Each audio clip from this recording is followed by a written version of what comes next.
Vamos que o Rafa vai cantar pra gente, a gente já traz o Rio de Janeiro para vocês. Vai lá, Rafa. São Paulo, Haddad está com 39%, o Tarcísio está com 31% e o Rodrigo com 23%.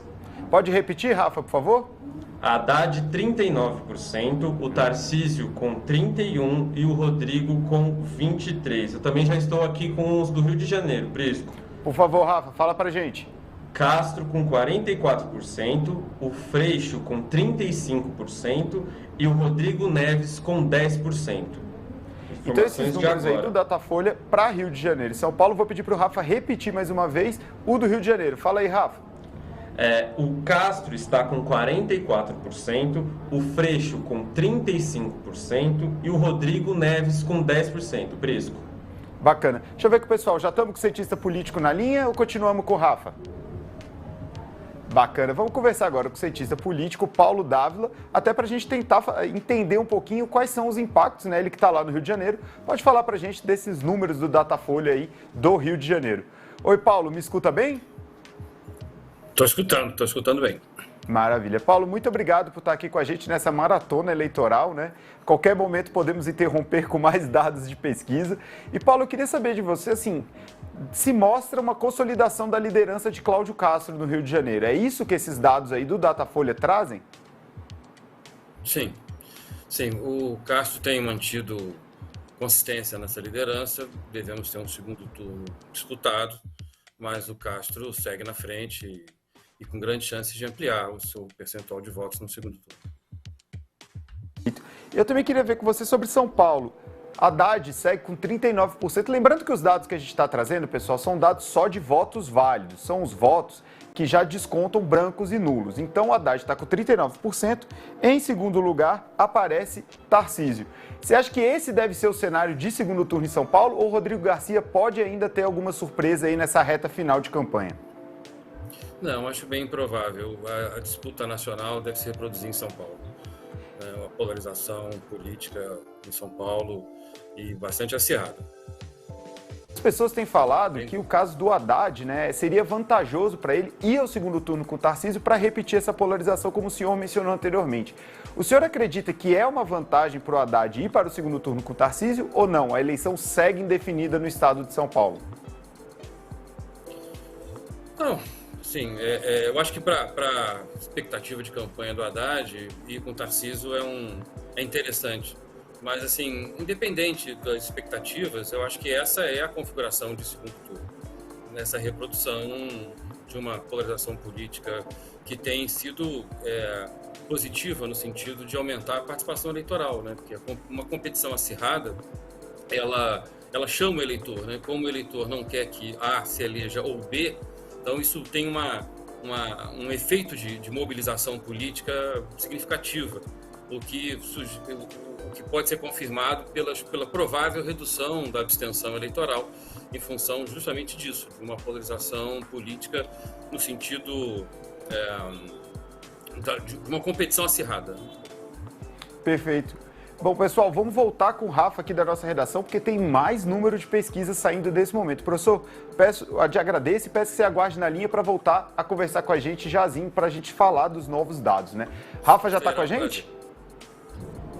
Rafa, simbora que não vai parar de sair pesquisa aí até o fim do dia. Pois é, estou aqui com os números dos votos válidos de Minas Gerais e da Bahia. Vou começar por Minas Gerais, tá?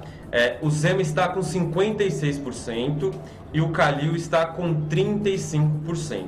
Já na Bahia, o ACM Neto está com 51% e o Jerônimo com 38%.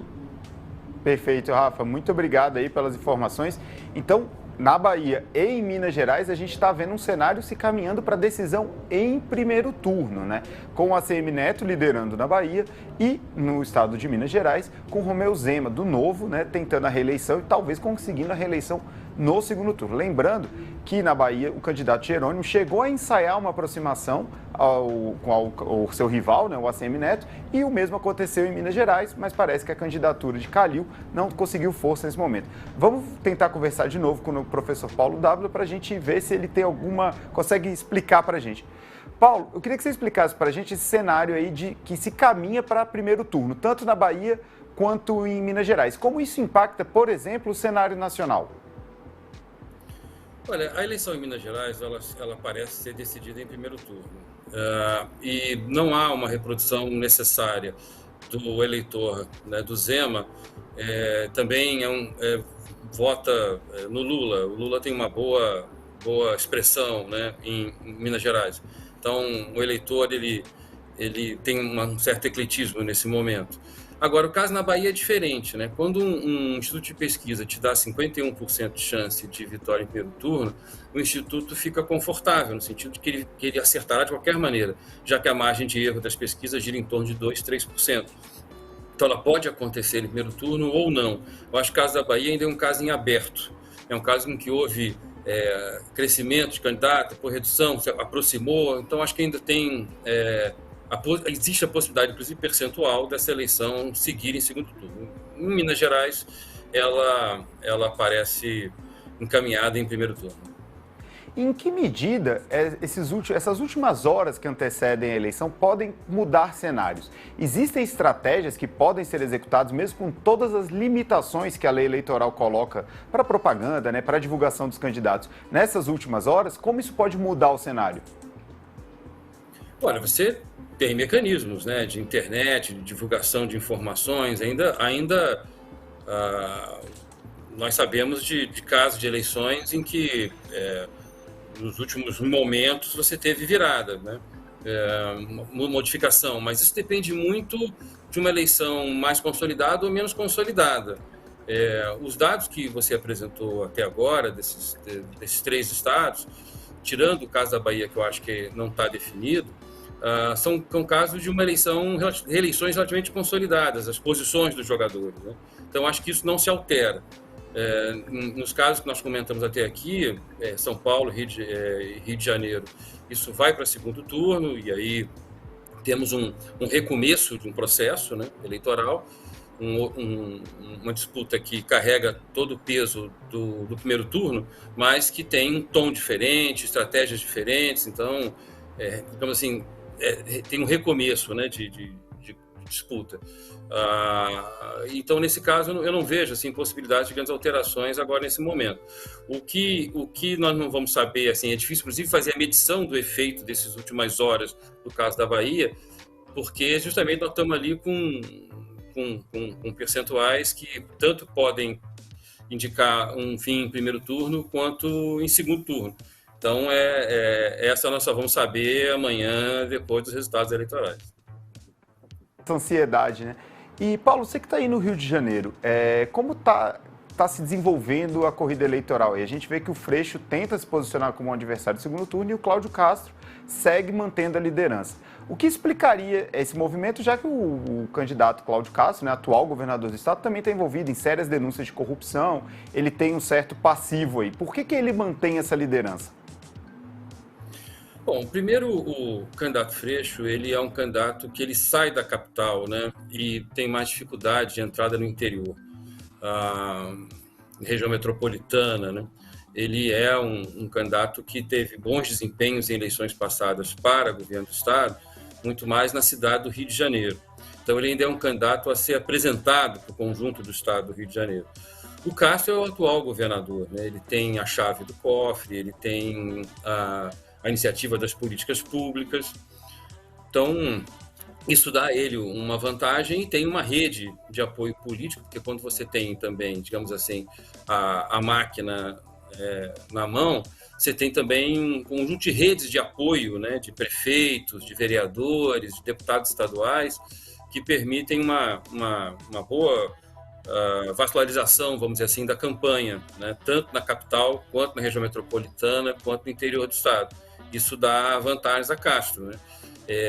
Temos que aguardar, é evidente, as pesquisas de segundo turno, mas o Freixo vai ter muito trabalho para reduzir essa vantagem do Castro no eventual segundo turno, né? Em função, entre outras coisas, dessa capilaridade, né, que tem um governador dentro da sua rede de apoio político e na estrutura, né, do Estado. Perfeito, Paulo. Eu vou voltar com o Rafa, que está lá na nossa redação, porque ele tem mais dados agora de pesquisas. Rafa, conta pra gente, o que você traz aí? as informações, né, os dados com relação às intenções de voto para o Senado do Rio de Janeiro. O Romário do PL, né, está com 35% das intenções de voto, o Alessandro Molon do PSB com 21%, a Clarissa do União Brasil com 16%, o Daniel Silveira com 10%, o André Ceciliano do PT com 10% e o Cabo Daciolo com 5% das intenções de voto. Eu vou aproveitar que o Paulo está com a gente aqui na linha para ele já comentar esses dados, né? Romário parece que vai se eleger de fato senador pelo estado do Rio de Janeiro. O Alessandro Molon não conseguiu virar esse jogo, é o que indica essa pesquisa Datafolha que acaba de sair.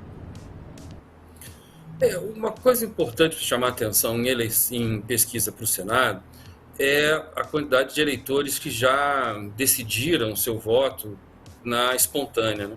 Mesmo às vésperas da eleição, o Senado costuma ser a última escolha do eleitor.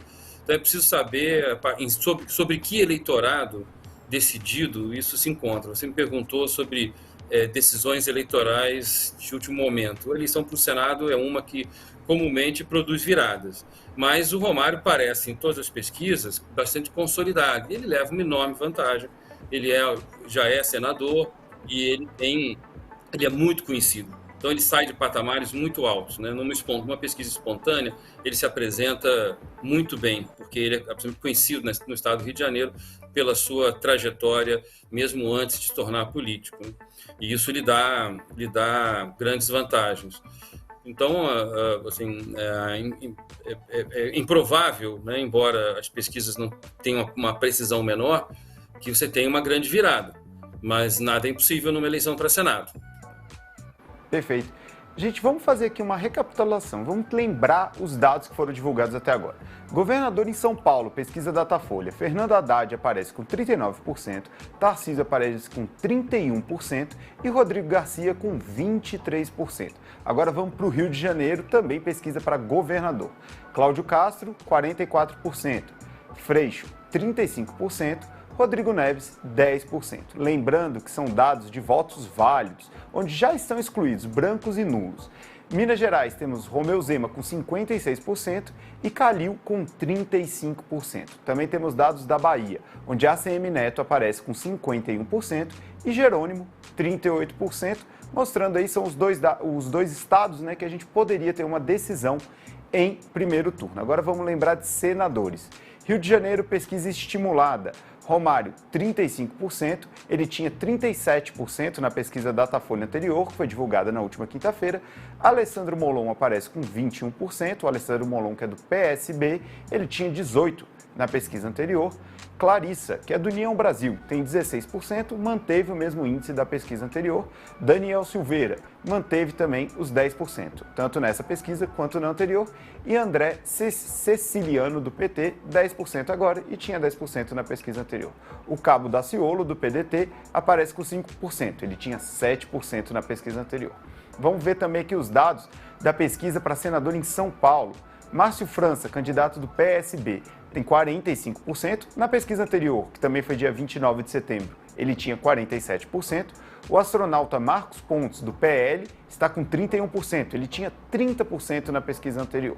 Edson Aparecido, do MDB, 6%. Ele tinha 4% na pesquisa anterior. E Janaína Pascoal, do PRTB, tem 5%. Ela manteve o mesmo índice da pesquisa anterior. Aldo Rebelo, do PDT, tem 3%. Oscilou um ponto percentual negativamente para baixo. Ele tinha 4% na pesquisa anterior. Esses são os dados que a gente tem das pesquisas Datafolhas divulgadas até agora. Vou até perguntar aqui para a nossa produção. A gente tem mais algum dado, alguma novidade de pesquisa, gente?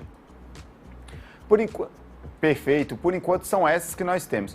Bom, eu queria voltar lá com o Paulo para a gente falar um pouquinho sobre o cenário do Senado em São Paulo. Márcio França parece que de fato vai levar essa, concorda, Paulo? Às vezes ele está, como eu falei, né, pesquisa para o Senado é sempre uma pesquisa difícil, de precisão delicada, mas durante todo o tempo ele se manteve bem à frente, como o Romário no Rio. Então, mesmo na estimulada, assim, o eleitor, quando identifica um nome conhecido, ele tende a declarar, olha, esse aí, né, eu conheço, e ele vota. Então, isso leva muita vantagem, no caso do Rio de Janeiro, o Romário. Em São Paulo também, parece que a eleição consolidada, ainda que, insisto, essas posições do segundo, do terceiro, isso ainda pode variar, embora não tenha impacto para a ocupação da cadeira.